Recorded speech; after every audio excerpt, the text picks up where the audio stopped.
आमुख। सर्वप्रथम मैंने भगवद गीता यथारूप इसी रूप में लिखी थी जिस रूप में अब यह प्रस्तुत की जा रही है। दुर्भाग्यवश जब पहली बार इसका प्रकाशन हुआ तो मूल पांडुलिपि को छोटा कर दिया गया, जिससे अधिकांश श्लोकों की व्याख्याएं छूट गई थीं। मेरी अन्य सारी कृतियों में पहले मूल श्लोक दिए गए हैं, फिर उनका अंग्रेजी में लिप्यंतकरण, तब संस्कृत शब्दों का अंग्रेजी में अर्थ, फिर अनुवाद और अंत में तात्पर्य रहता है। इससे कृति प्रामाणिक तथा विद्वत्तापूर्ण बन जाती है और उसका अर्थ स्वतः स्पष्ट हो जाता है। अतः जब मुझे अपनी मूल पांडुलिपि को छोटा करना पड़ा तो मुझे कोई प्रसन्नता नहीं हुई, किंतु जब भगवद गीता यथारूप की मांग बढ़ी तब तमाम विद्वानों तथा भक्तों ने मुझसे अनुरोध किया कि मैं इस कृति को इसके मूल रूप में प्रस्तुत करूं।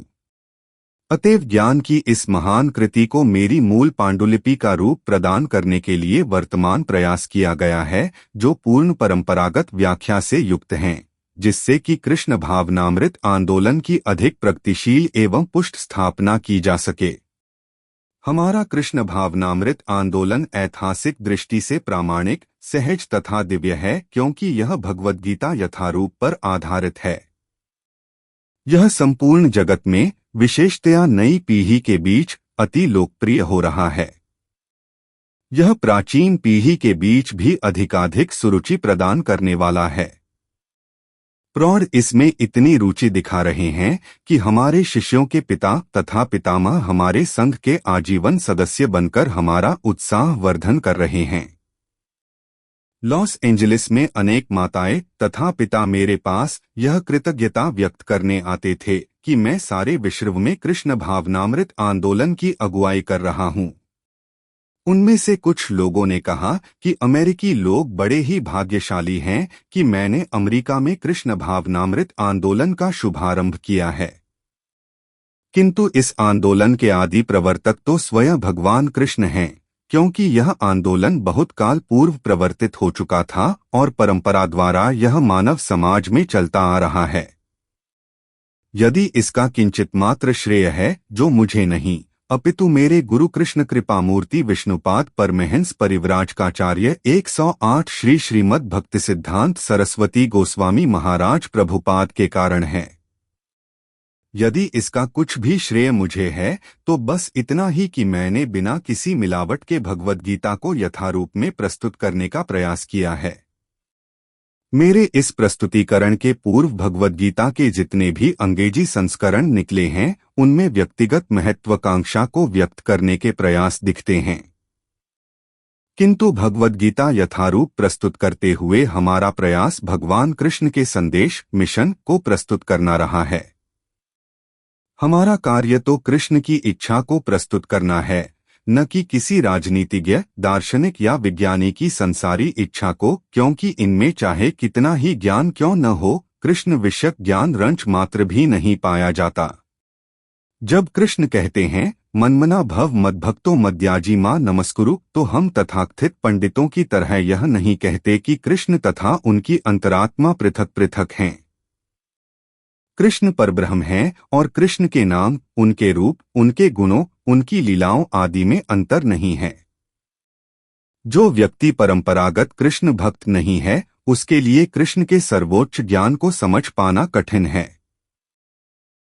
सामान्यतया तथाकथित विद्वान, राजनीतिज्ञ, दार्शनिक तथा स्वामी कृष्ण के समय ज्ञान के बिना भगवद गीता पर भाष्य लिखते समय या तो कृष्ण को उसमें से निकाल फेंकना चाहते हैं या उनको मार डालना चाहते हैं।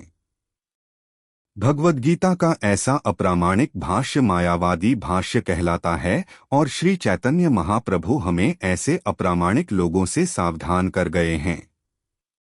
वे कहते हैं कि जो व्यक्ति भगवद गीता को मायावादी दृष्टि से समझने का प्रयास करता है, वह बहुत बड़ी भूल करेगा। ऐसी भूल का दुष्परिणाम यह होगा कि भगवद गीता के दिग्भ्रमित जिज्ञासु आध्यात्मिक मार्गदर्शन के मार्ग में मोहग्रस्त हो जाएंगे और वे भगवद धाम वापस नहीं जा सकेंगे। भगवद गीता यथारूप को प्रस्तुत करने का एकमात्र उद्देश्य बद्ध जिज्ञासुओं को उस उद्देश्य का मार्गदर्शन कराना है, जिसके लिए कृष्ण इस धरा पर ब्रह्मा के एक दिन में एक बार अर्थात प्रत्येक 8 अरब 60 करोड़ वर्ष बाद अवतार लेते हैं। भगवद गीता में इस उद्देश्य का उल्लेख हुआ है और हमें उसे उसी रूप में ग्रहण कर लेना चाहिए, अन्यथा भगवद गीता तथा उसके वक्ता भगवान कृष्ण को समझने का कोई अर्थ नहीं है।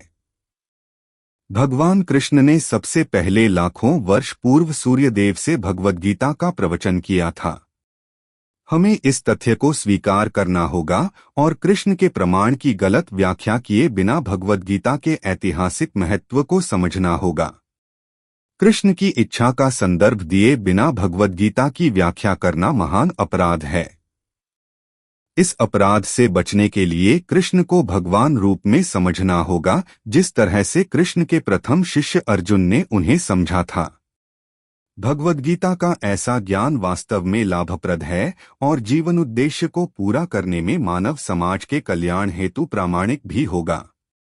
मानव समाज में कृष्ण भावनामृत आंदोलन अनिवार्य है, क्योंकि यह जीवन की चरम सिद्धि प्रदान करने वाला है। ऐसा क्यों है, इसकी पूरी व्याख्या भगवद गीता में हुई है।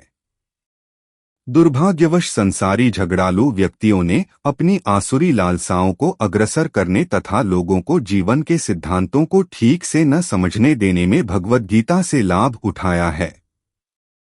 प्रत्येक व्यक्ति को जानना चाहिए कि ईश्वर या कृष्ण कितने महान हैं और जीवों की वास्तविक स्थितियां क्या हैं।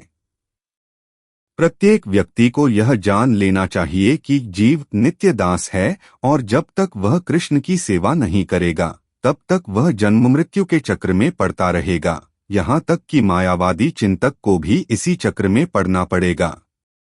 यह ज्ञान एक महान विज्ञान है और हर प्राणी को अपने हित के लिए इस ज्ञान को सुनना चाहिए। इस कलियुग में सामान्य जनता कृष्ण की बहिरंगा शक्ति द्वारा मोहित है और उसे यह भ्रांति है कि भौतिक सुविधाओं की प्रगति से हर व्यक्ति सुखी बन सकेगा। उसे इसका ज्ञान नहीं है कि भौतिक या बहिरंग प्रकृति अत्यंत प्रबल है, क्योंकि हर प्राणी प्रकृति के कठोर नियमों द्वारा बुरी तरह जकड़ा हुआ है। सौभाग्यवश जीव भगवान का अंशरूप है, अतएव उसका सहज कार्य है भगवान की सेवा करना। मोहवश मनुष्य विभिन्न प्रकारों से अपनी इंद्रिय तृप्ति करके सुखी बनना चाहता है, किंतु इससे वह कभी भी सुखी नहीं हो सकता।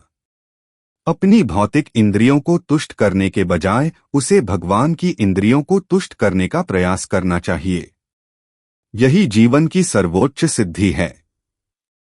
भगवान यही चाहते हैं और इसी की अपेक्षा रखते हैं। मनुष्य को भगवद गीता के इस केंद्र बिंदु को समझना होगा। हमारा कृष्ण भावनामृत आंदोलन पूरे विश्व को इसी केंद्र बिंदु की शिक्षा देता है। जो भी व्यक्ति भगवद गीता का अध्ययन करके लाभान्वित होना चाहता है, वह हमारे कृष्ण भावनामृत आंदोलन से इस संबंध में सहायता प्राप्त कर सकता है। अतः हमें आशा है कि हम भगवद गीता यथारूप को जिस रूप में प्रस्तुत कर रहे हैं उससे मानव लाभ उठाएंगे और यदि एक भी व्यक्ति भगवत भक्त बन सके तो हम अपने प्रयास सफल मानेंगे।